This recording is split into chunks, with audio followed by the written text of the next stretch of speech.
نابت خلاي زعبا ناي مشارختهم جنرال باج دبلي نسجر أنا مرقا كون زمارة خن تليو نسيب زارب قليلو عاولو تزاريب الله أب حدا أب أديس كومباس قلت بحال مالتنا إثيوبيا مالتنا محبرة والمراقبات أب تي في ناي أونلاين تي في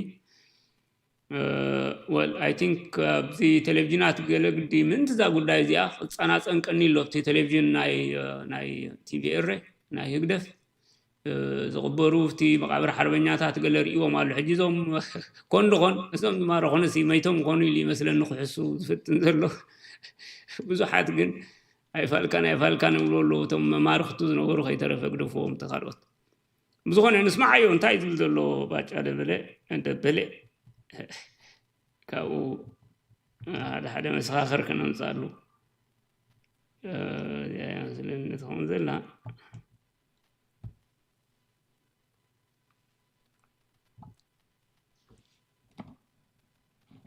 Yeah.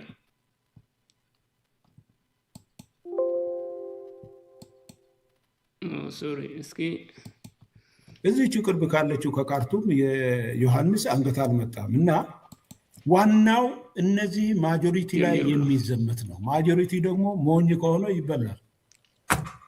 ግን ካብዚ አጅምር ሕጅታ ሕቶ ተኸታተልዋ ሶሪ ፖዝ መስኮነት ምናልባት ጌጋም ጤና አይነሆን ይደስ ተጣራጢራን ይረ ኤኒዌይ አሁን ባጭሩ እንድትመልስልኝ አሁን ለውጡ ካመጣው ነገር አንዱ የኔ የምረዳው ኢትዮጵያን ኦውን ማድረግ ነው። የተሳሳቱ ትርክቶችን ማስታረቅ ነው። የኢትዮጵያ ባለቤት ነን። የአገር ግንባታው ላይ የኦሮሞ ማህበረሰብ አለበት። ኢትዮጵያ ያለ ኦሮሞ ልሂቃን ያለ ኦሮሞ ጀነራሎች ወይ ሚሊተሪ ሰዎች ፖለቲካ ሰዎች አልተገነባችም በእያንዳንዱ ፓተርን ውስጥ። ይሄን ማለት ለምንድን ነው የሚያስከፋው? ማለት ኦሮሞ ኢትዮጵያን ኦውን አደረገ ሲባል ለምንድን ነው የሚከፉት? ጀነራል ያው አንድ የጠየከኝን ጥያቄ ዘልያለሁኝ ትንሽ ለምሳሌ ስለኔ ሲነሳ እንዳልከው ዳንሰኝነት ይመጣል። ያው አጅራይዋ አቀዲማ ሐቲቶ ዘሊልዋ ነይሩ ማለት ነው። ሕጂ ባዕሉ ይመጻሉ። ሕጂ ግን ታናይ ምሩኽ ረሲዑ ብዛዕባ ታናይ ኣነ ላዓል ከለኹስ ታናይ ሳዕስዒት ብዛዕባ ሳዕስዒት ይዝላዓል ገለ ይዙን ዘሎ ስምዑ ከዘኻኽሮ እዩ ማለት እዩ እሱ ሙርከኛ ማለት አዎ እኛና ዳንሰኛ ነው የሚመጣው። ያ ናይ ምሩኽ ካሎ ኢልዎ ናይ ምሩኽን ናይ ሳዕስዒትን እዩ ዝመፅእ ሕጂታ ዝዓበየት ግን እንታይ ምምራኽ እያ ነው ዝኾነ ሕጂ እውን ክሰግራ እዩ ሓሲቡ ነይሩ ገኒ ወይ ግን ኣዘኻኺርዎ ኣሎ እንታይ ኤኒዌይ ዚያር ያሳዩ ለእኔ የብሔራዊ ቲያትር አይደለም ጀነራልነትን የሰጠኝ እኮ ብሔራዊ ቲያትር አይደለም ጀነራልነትን የሰጠኝ። እንግዲህ እግዚአብሔር ይማረው ተስፋዬ ገብረአብ ነው ሁሉንም የሰራው። ተስፋዬ ገብረአብ አንድም በማስረጃ ሪሰርች ላይ የተመሰረተ ጽሑፍ አልጻፈም። ሕጂ ተስፋዬ ገብረአብ ዝበሃል ምስኦም ዝነበረ ቀደም ድሓርና ብህግደፍ ከይዱ መፅሓፍ ትፅሕፍ ነበረ እንዲ ሕጂ ዝመይቱ እዩ የለን ኣብቲ ታሽሙ ነው። ሕጂ ዝኩሉ ዝገበረ ተስፋዬ ገብረአብ እዩ። ንዓይ ኮ እቲ ማዕርግ ናይ ጀነራልነት ገለ ዝሃበኒ እቲ ናይ ብሔራዊ ቲያትር ኣይኮነን። እቲ ናይ ኢትዮጵያ ናይ ስነ ጥበብ ናይ ገለ ማሕበር ማለት እዩ ኣይኮነን። ገለ ኢሉ ጀሚርዋ ዘሎ ዝኩሉ ዝገበረ ግን ተስፋዬ ገብረአብ እዩ። እቲ ትረኻ ማዕበለ ዘምፅእ ማለት እዩ። ሁሉም ትርክት ናቸው። ሁሉም ኢትዮጵያን ለማፍረስ አማራና ኦሮሞን አጣልተው የደከመች ኢትዮጵያን ኢሳያስ እንዲበላት ለማመቻቸት ነው። በቃ ዝኩሉ ከዓ ትረኻ ቀይርካ ኣምሓራ ምስ ኦሮሞ ኣባሊዕካ ኒ ኣሕሊፍካ ናብ ንኢሳያስ ንምሃብ ዝተገብረ ዝተዋደደ እዩ። ዝኸኣኢሉ ንበዓል ተስፋዬ ገብረአብ እዩ ዝተናኽፍ ዘሎ ማለት ንዓቶም የልግበሎም ኣሎ እንጂ እሱ የሚለው ነገር አለ። የጻፋቸው መጽሐፍቶች በሙሉ እኔ አንዳንድ ቻፕተር አለኝ በእያንዳንዱ መጽሐፍ። ለምን እኔ ላይ ብለህ ካልክ ኦሮሞ ልታዳክም በኦሮሞ ውስጥ ፊገር የሆኑ ሰዎች ላይ ማተኮር አለብህ። ሕጂ ንዓይ ስለምንታይ ተወኪሩለይ በቃ ኣብ ኦሮሞ ፍሉጣት ዝኾኑ ሰባት ማለት ኦሮሞ ከተዳኽም ተዳ ኮይንካ ኣብቲ ኦሮሞ ዘለዉ ኤሊትስ ማለት ዝረአዩ ውጽውጽ ዝበሉ ሰባት ንዓቶም ከተጥቃዕ ከተዳኽም ኣለካ በዚ ምክንያት ይውኹም ገይሩ ይዝብል ዘሎ የሚገርም ነገር ተስፋዬ ይሄ በተባለ ቁጥር በህዝብ ውስጥ ያለው ተቀባይነት ደግሞ ከፍተኛ ነው ይሄ ደግሞ ፐርሰናል አይደለም እኮ ከህብረተሰቡ ጋር የተያዘ ቅድም የማጆሪቲ እና የማይኖሪቲ ማይንድ ሴት ነው እጂታ ሕቶሲ ሲምፕል ያ ነው ማለት ነቲ ሓቂ ስቴት ገይሩ ማለት ተጠቂሱ ወተማሪ ኸነረ መራኽኮ ኣብ ኩናት ኣሎ ከም መውጋእቲ ከም መስዋእቲ ተማሪ ኸነረ ከምዚ ኢሉ እንተዝሓልፋ ሓደ ዘረባን እዩ እዚ ግን ራእይዎ በቃ ነቲ ጉዳይ ዓቢ ፖለቲካ ክገብር እዚ ናይ ማይኖሪቲን ናይ ማጆሪቲን ጉዳይ እዚ ዓቢ ፖለቲካዊ ጉዳይ ገለ እንዳበለ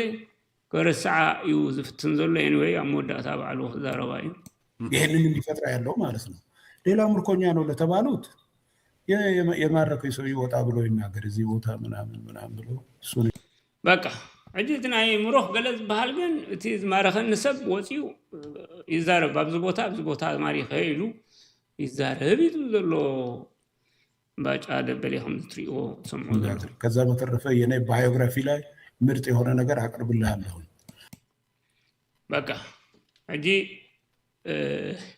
ምርኮን አይዝ ምልከት አይኮነን ይዝም ዘሎ ባጫ ደበለይ ከም ሰምዑ ዘለኹም ወል ያ መቸም ብዙሓት መስኻኽር ኣለውና እንዲም مسؤول نبرة بوه هنجمر بيت مسؤول تماري خود نبرة أبا دولا جمرات بحالله عاد فلوت كا بوليتيكية ناسات مالتنا يورمهم أو تماري خود نبرة ممرا خود راجع يكون إذا باجات بحال سم كميل الحمد لله قبضته وين أو يعللي سمعوا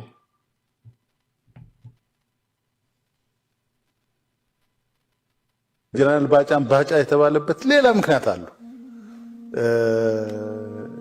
በጣም ይታመም ነበርና ታመመ ከታመመ በኋላ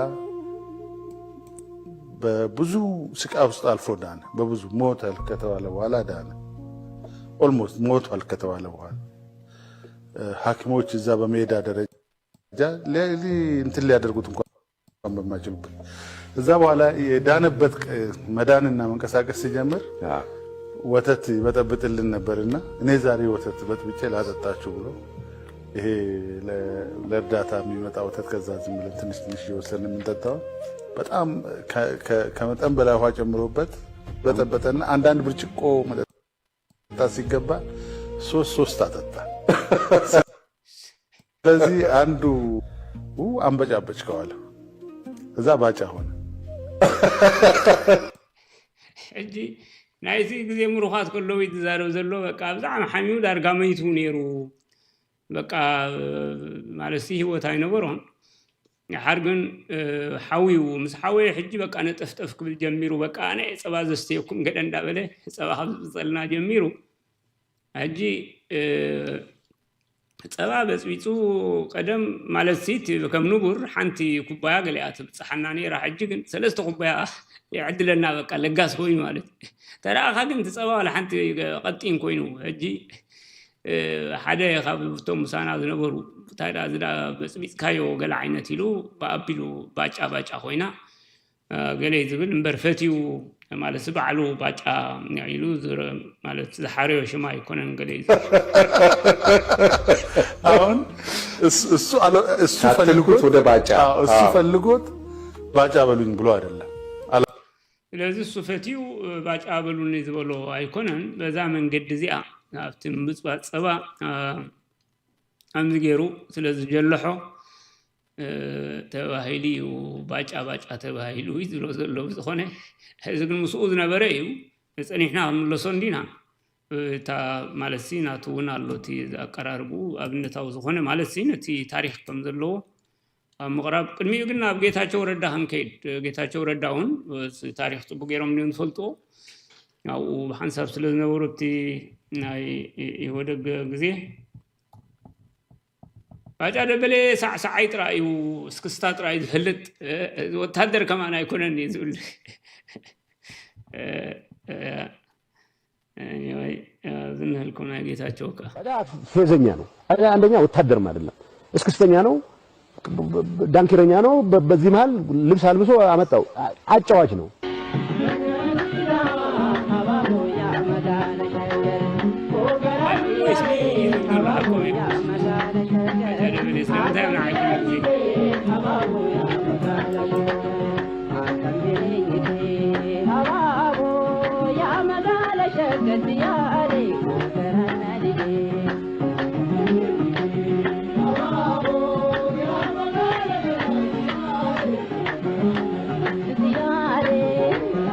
በጣም ፌዘኛ ነው። አንደኛ ወታደርም አይደለም፣ እስክስተኛ ነው፣ ዳንኪረኛ ነው። በዚህ መሃል ልብስ አልብሶ አመጣው። አጫዋች ነው። በጣም በቃ ባጫ መዘናግዒ ኢልዎሞ ብሓቂ መዘናግዒ ዝኾነ ሕጂ ካብኡ ናብኡ ተምስኡ ዘለዉ ካተእመንዎ ዝያዳ ኢልና እንዲና በዓል ጌታቸው ረዳ ብዝኾነ ኣባዱላ ገመዳ ከምዚ ሰማዕኹሞ እቲ ዛንትኡ ነጊሩ እንድዩ ብዛዕባ እታ ናይ ኣብታ ቃለ መሕትት እቲኣ ተኸዳ እንድሕራ ዝተብሂልኩምላ ብዛዕባ ነብሱ እውን ተዛሪቡሎ ብዛዕባ እቲ ናይ ምሩኽ ግዜ መፅሓፍ ፅሒፉ ኣባዱላ ገመዳ ማለት እየ ከምኡ ይኸውን ነይርዎ ብቕንዕዛ ተኻቢሉ ነታ ኩነታት ኣቐሚጥዋ ኣምፂዋ ማለት እዩ ስለዚ እቲ ሓደ ርኢና እንዲና እቲ ናይ ክሕደት ግን እቲ ብሓቂ ክኸውን ዝነበሮ ከዓ ዘይገድስ ሕጂ ዘለኻዮ ደረጃ ከም ዝበልናዮም ምምራኽ ልክዕ ከም ምቑሳል ከም ኣብ ኩናት ተኣቲኻስ ኩሎም ኣሉ ሰብ ይስዋዕ ወይ ይመውት ይቆስል ይማረኽካ ብዙሓት ካብቶም ዝማረኹውን ገሊኦም ሃለዋቶም ኣጥፊኦም ተወዲኦም ማለት ተወጊኦም ወይ መገዲ ጠፊኦም ጥይት ወዲኡ ኩሉ ዓይነት ኣሉ ሕጂ ታእሽሙ ዝገብር ኣይኮነን እታ ዝኸፍአት ነገር እታ ሓቂ ዘይምዝራብን እንደገና ድሕሪ ምምራኽካ ከዓ ሰብ ዘይምዃን ናይ ብሓቂ ብቕንዕና ዘይምኻድ ማለት ሲ ስኢልካ ካልእ ክትመስል ምድላይ ከም ናይ በዓል ባጫ እሱ እቲ ፀገም እቲ ሰብነትካ ምጥፋእ እቲ ሽግር ዝኸውን ዘሎ ብዝኾነ ባጫ ደበለ ልክዕ ከም ኣባዱላ ንኹነታቱ ታሪክ ሂወቱ ብቕንዕና እንተዛረበሉ ያ መግለፂ ናይ ውርዚና ምኾነ ኣትሊስት ካልእ ኩነታቱ ገዲፍካ ማለት እዩ ብዝኾነ እሱ ዝተዛረበሎ ተኸታተልዎ ብዛዕባኡ ተሓቲቱ ማለት እዩ ብዛዕባ እቲ ኣብ ኤርትራ ኣብ እዋን ተማረኸሉ እዋን ዝነበረ ኩነታት ሰዎች አሁን የደረሱበትንና ያሉበትን መልክና አቋም ኑሮና ደረጃ የስልጣንም ቦታም በመመልከት ብቻ የመጡበት መንገድ ሁሉ አልጋ ባልጋ የሚመስለን ጥቂቶች አይደለንም። የእርሶ የህይወት ጉዞ አንዱ ማሳያ ነው። ገራሚ ነው። አንዳንዱም በመከራና ሰቆቃ የታጀበ ነው። አፍላ የወጣትነት ዕድሜው በፈተና የተሞላ ነበር ማለት ይቻላል። በዘመነ ደርግ የነበልባል ጦር አባል ሆነው ወደ ኤርትራ ዘምተዋል። በሳህል በረሃም ተንከራተዋል። በመጨረሻም በሻዕቢያ ወታደሮች ተማርከው ከባድ የሚባሉ 5 ዓመታትን ምርኮኛና እስረኛ ሆነው አሳልፈዋል። እነዚያን ዓመታት እነዚያን ዘመናት እንዴት ተሻገሯቸው? በምን አቅም አለፏቸው? አላቅም ማለት ህይወትን አልመና ፈቅደ ብቻ አይደለም የምትሄድባት። ይህ በወንዕና ይዛረብ ዘሎ it makes sense ካቲ አቀራርቡ ማለት ነው። እሱ ሕጂ ሰባት ኣብ ዝለዓለ ደረጃ ክንሪኦም ከለና ብስልጣን ዲዩ ብሃብቲ ብኩሉ መልክዕ በቃ መንገዶም ሲጥጡሕ ዝነበረ ኮይኑ ይስማዓና። ሕጂ ንስኻ ዝሕለፍካዮ ታሪክ ህይወት ከመይ ነይሩ ገለይ እዩ ዝሓቶ ዘሎ ሕጂ ብኸመይ ከም ዝሰረርኩ ከመይ ከም ዝተረፍኩ አይፈልጥን ኢሉ እዩ ጅምር ዘሎ ነው። ይተኸታተሉ አልመና ፈቅደ የማትሄድባቸው በጣም ብዙ ገጠመኞች አሉ። በጣም ብዙ እነዛ ገጠመኞች ለምሳሌ እኛ 20 ምናምን ሆነን ከገደብ አሳሳ ስንወጣ ገደብ አሳሳ ነበርኩ በዛን ጊዜ። አላማችን የደርግ ሰራዊት አባል ሆኖ መቆየት አይደለም። መውጫ ሲጠፋ ሽግግር ነው የነበረው። ግን በጣም ከሚገርመው ነገር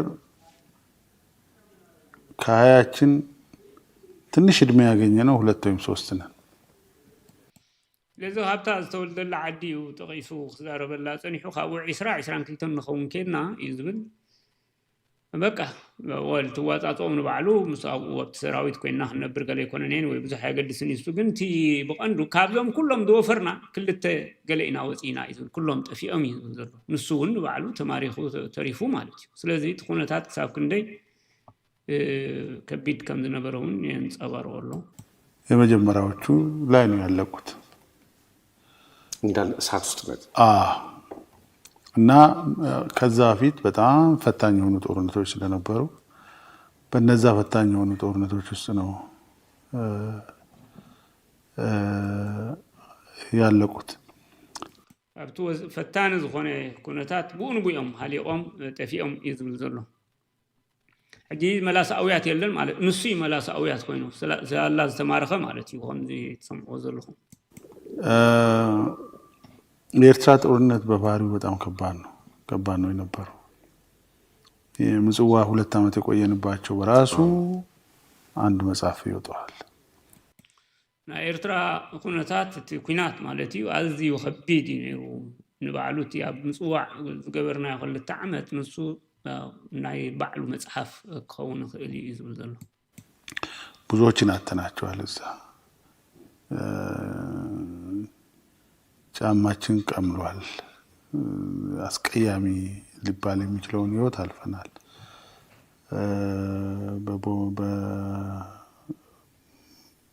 በሞርተርና በመድፍ ድብደባ ውስጥ ሆኖ ማለት ነው እና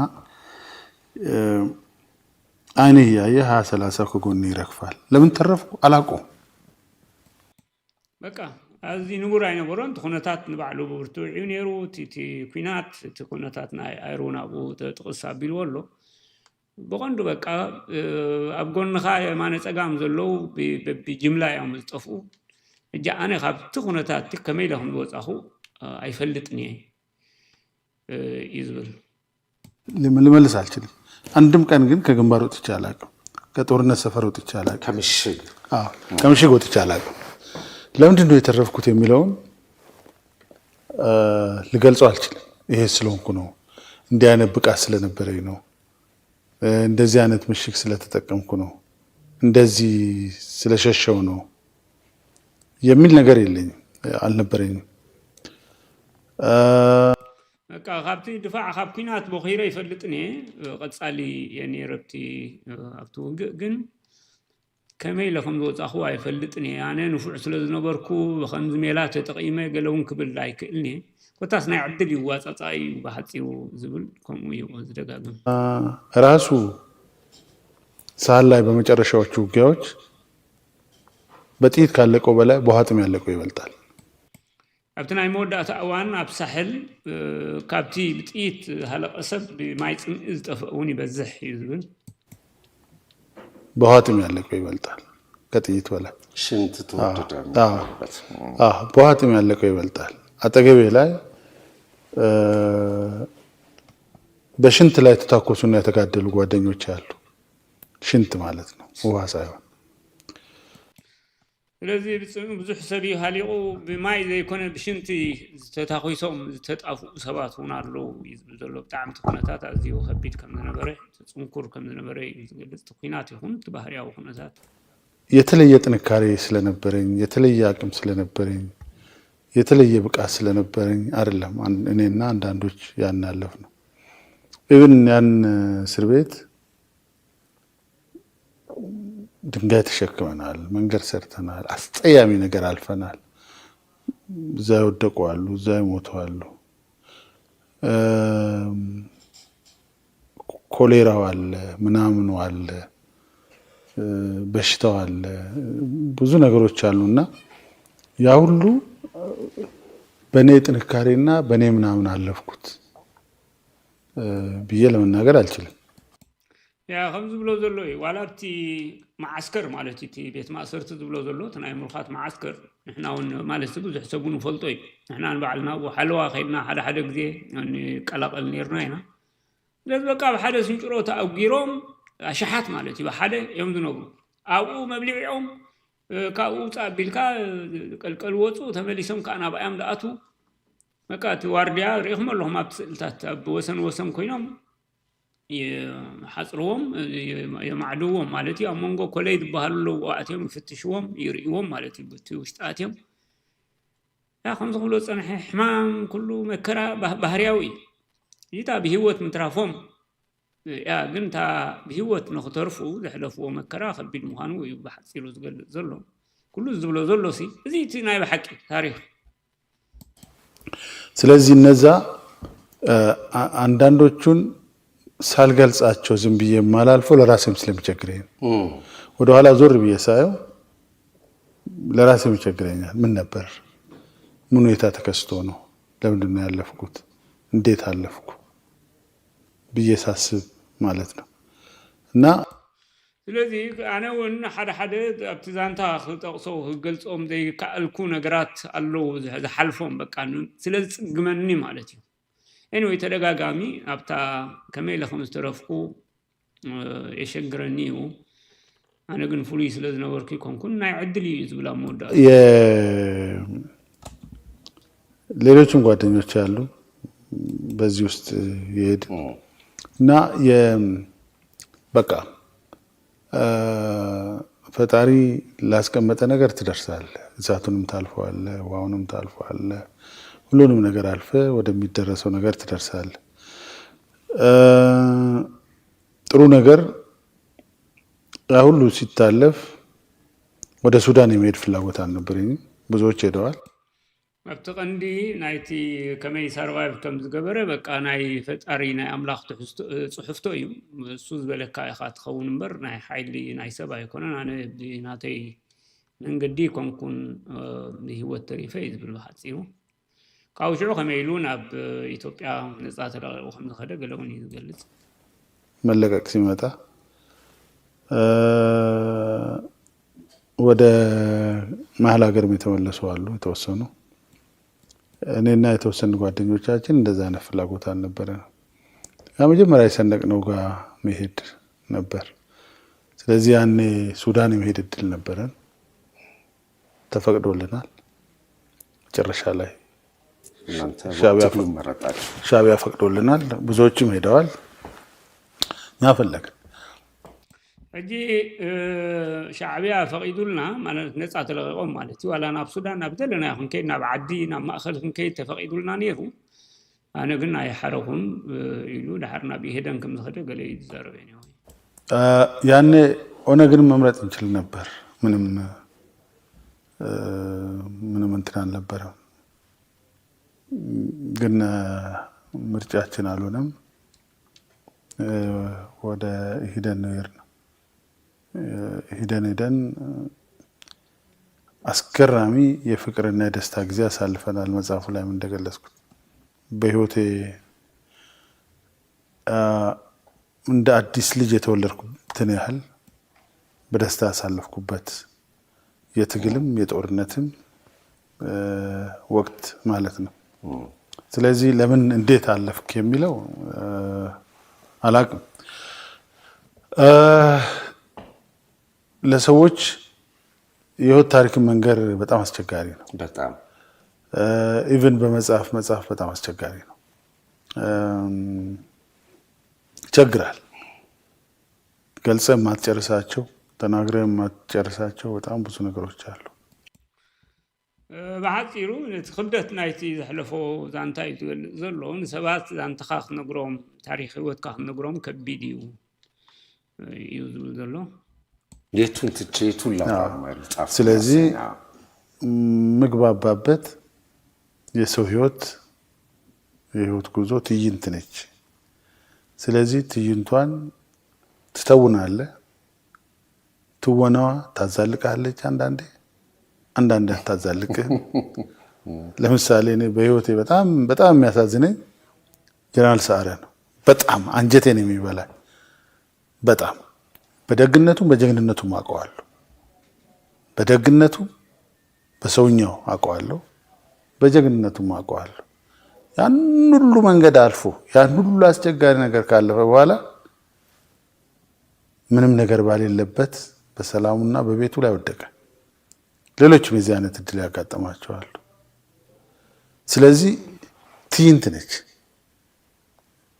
ጀነራል ገዛኢንም ለረጅም ጊዜ አውቀዋለሁ። አሁን የምላቸውን ነገሮች ከሞላ ጎደል እኔ እንዳንዱን ላይነኩት ይችላሉ፣ አብዛኛውን አልፈውታል። ጀነራል ሀየሎም ክንፈ እና ሌሎችም አማራ ክልል ላይ በተፈጠሩት የጠፉት ሰዎች የሰው ህይወት ጉዞ ትዕይንት መሆኗን ያሳያል እና አትወስናትም።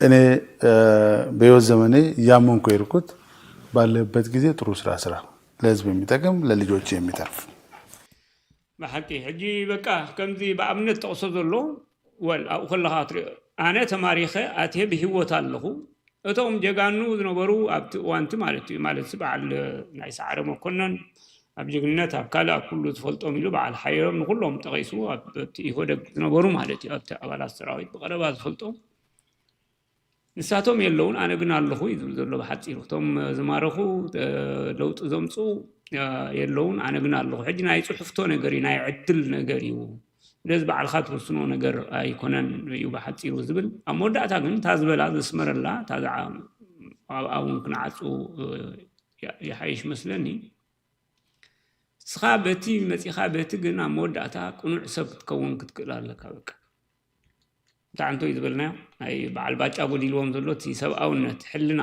ዝበሃል ቅንዕና ክህልወካ ክኽእል ኣለዎ እምበርቲ ናይ ምምራኽን ዘይምምራኽን ኣይኮነን ከም ትሪኦ ዘለኹም ሕጂ ብቕንዕና ከምዚ ኢሉ ክገልፅ ከሎስ ምስ ኢኻ ትዳናገፅ እምበር ከምዚ ናይ በዓል ባጫ መማሳኸሪ ገለ ተምፃል ነገር ኣይኮነን በዓል ወዲእዎ ኣሎ እቲ ነገር ተሓቅቲ ኩነታት ነጊርካ ኣሎ መወዳእታ ከምቲ ኣቐድም ኣቢልና ዝበልናዮ ምምራኽ ንባዕሉ ኣካል ናይ ኩናት ንቡር ልቀ ከም ሞትን ከም መቕሰልትን እዩ ካብኡ ዝፍለ ነገር የብሉም ዝተፈላለዩ ምክንያታት ኣጋጣሚታት ኣለዎ ኣብ መወዳእታ ግን እቲ ሰብነት ናይቲ ሰብ እዩ እቲ ማተር ዝገብር ማለት እዩ ብዝኾነ ባጫ ደበለ ኩሉ ግዜ ቦታታት ፈልጥ ኣነ ዘይፈልጦ ቦታ ያለን ገለ ዝብል ግን ብክልተ ነገራት እዩ ፈሊጥዎን ዘሎ ዝበዝሐ ማለት እዩ እቲ ቦታታት ፈሊጥዎ ዘሎ ሓደ እቲ ጽርግያታት ክሰርሕ ከምዚ ዝበሎ አንቶይ ባዕሉ አባዱላ ገልጾ ነይሩ ጽርግያታት ሰሪሕና እምኒ ሰይር ተሰኪምና ዘይበጻሕና ያለን ዘይገብርና ያለን ይዝብል ሐቁ ይሳዝ አኔራታ ህይወት ስለዚህ ጽርግያ ክሰርሕ አፈቀሎ ቦታታት ከይዱሎ ወይ ካቲ ባህል ኸርኢኻ ባህል ኸርኢ ነተምሩኻ ጥራይ ዘይኮነ ድሓር ማዕቢሎም ናብቲ ካልኡ ናብቲ ተጋዳላይ ንዛወሩ ነይሮም እንዲም ስለዚህ በዚህን እዩ ዝፈልጥ እንተን ቦታታት እምበር ከምዚ ዝፍክሮ ንሱ ኣነ ከም ጀነራል ኮይኑ ቦታታት ከም ዝፈልጥ ናይ ኤርትራ ሁሉ ዝፈልጦ ገለ እንዳበለ ፍክር እዩ ብዙሕ ግዜ ነው ሕጂ ከምዚ ናይ አባዱላ ዝብሎ ዘሎ مقلل الكات حق يتزاريبك قسينك مدقاس سب مخاني وتي زحايش بزغونه وبزحات له تم كزارو زخلو بقلو كنتم بطقو زلو متينا لنا مالتي بزغونه ناي باج ادبلي هم زسمعهم